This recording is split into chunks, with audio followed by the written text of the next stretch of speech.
Olá, galera, tudo bom com vocês? Mais uma aula sobre interpretação de texto e hoje nós vamos trabalhar sobre tipologia textual. Vamos ver aí? A tipologia textual é dividida em narração, argumentação, exposição, injunção e descrição. Esses são os tipos de texto. Dentro dos tipos de texto, nós temos os gêneros textuais. Então, na narração, conto, fábula, lenda, mito, biografia, romance, novela, piada, crônica, notícia e relato. Na argumentação, nós temos o editorial, carta de leitor, assembleia, debate, resenha, ensaio, texto opinativo. Na exposição, nós temos artigo científico, seminário, palestra, verbete, reportagem, resumo, fichamento, entre outros.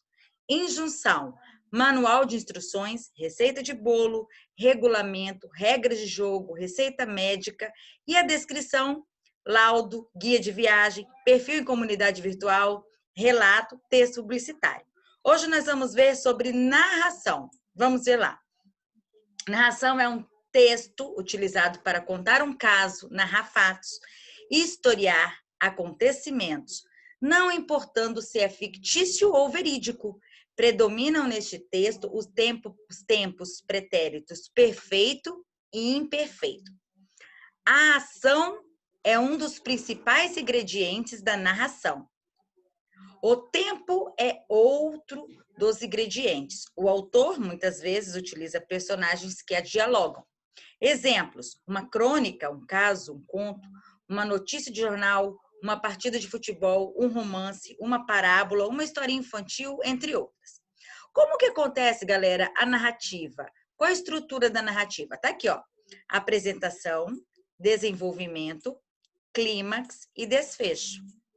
Apresentação, também chamada de introdução.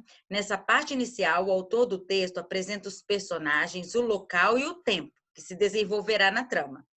Aqui no desenvolvimento, gera a parte da história, ou seja, a grande parte da história é desenvolvida com focos nas ações dos personagens.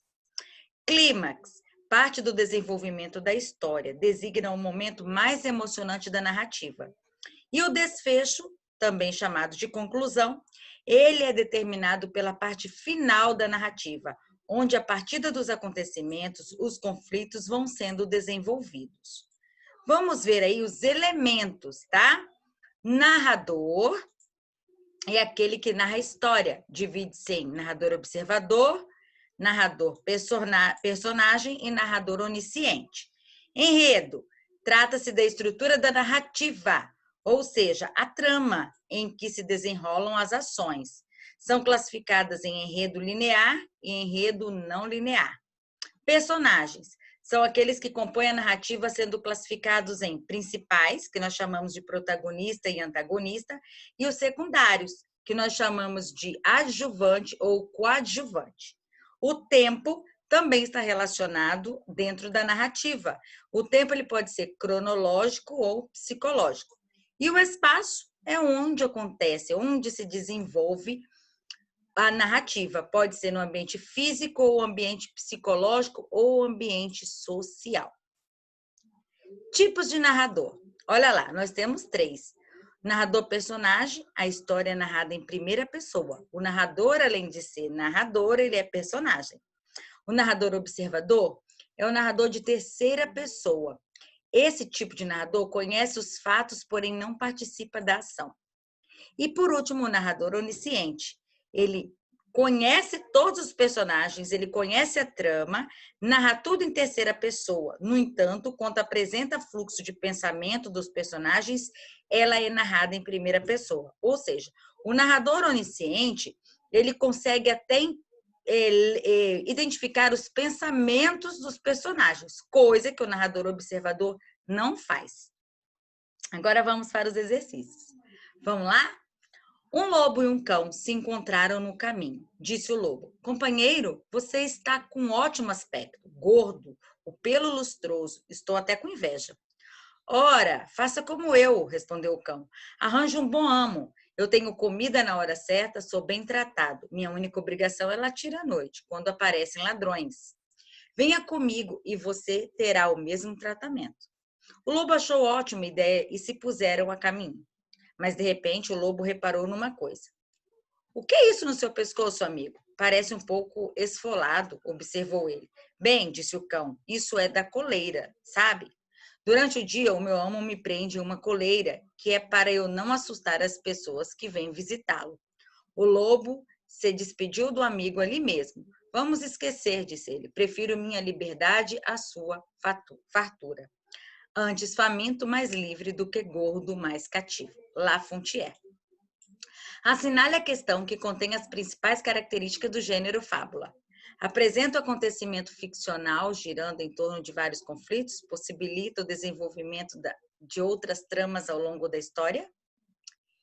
Tipos de narrativa que apresenta apenas um núcleo, cuja trajetória gira em torno de um único personagem, apresenta recursos narrativos limitados.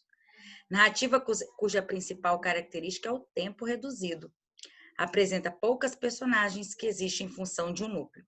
Semelhantemente ao conto, em sua extensão em narrativa, apresenta personagens, animais, com características peculiares a seres humanos. Seu principal objetivo é apresentar os juízos de valores e lições de moral. Já sabem, né? Lógico que é a letra D. Isso mesmo, a fábula é isso. Os personagens são animais e, ao final, apresentam uma lição de moral. Vamos ler esse próximo. Quem um dia irá dizer que não existe razão nas coisas feitas pelo coração? E quem irá dizer que não existe razão? Eduardo abriu os olhos, mas não quis se levantar. Ficou deitado e viu que as horas eram. Enquanto Mônica tomava um conhaque no outro canto da cidade, como eles disseram. Eduardo e Mônica um dia se encontraram sem querer e conversaram muito mesmo para tentar se conhecer. Foi um carinha do cursinho do Eduardo que disse: tem uma festa legal e a gente quer se divertir. Bem, vocês já sabem que se trata da música Eduardo e Mônica, do Renato Russo, Legião Urbana. Sobre o tipo de narrador presente na música Eduardo e Mônica, é correto afirmar que se trata de um narrador-personagem, pois pois além de narrar os fatos verídicos ou não, faz parte da história contada, sendo assim personagem dela. Esse tipo de personagem apresenta uma visão limitada dos fatos, já que a narrativa é conduzida sob o seu ponto de vista. Narrador testemunha, pois é uma das personagens que vive a história contada, mas não é uma personagem principal. Narrador onisciente, pois sabe de tudo o que acontece na narrativa, seus aspectos e o comportamento das personagens, podendo inclusive descrever situações simultâneas, embora essas ocorram em lugares diferentes. Narrador observador, pois presencia a história, mas diferentemente do que acontece com o narrador onisciente, não tem. E aí? Marcaram? É a narrador personagem. Isso mesmo. Galera, por hoje é só. Eu termino a aula por aqui e espero você para a nossa próxima aula sobre tipologia textual.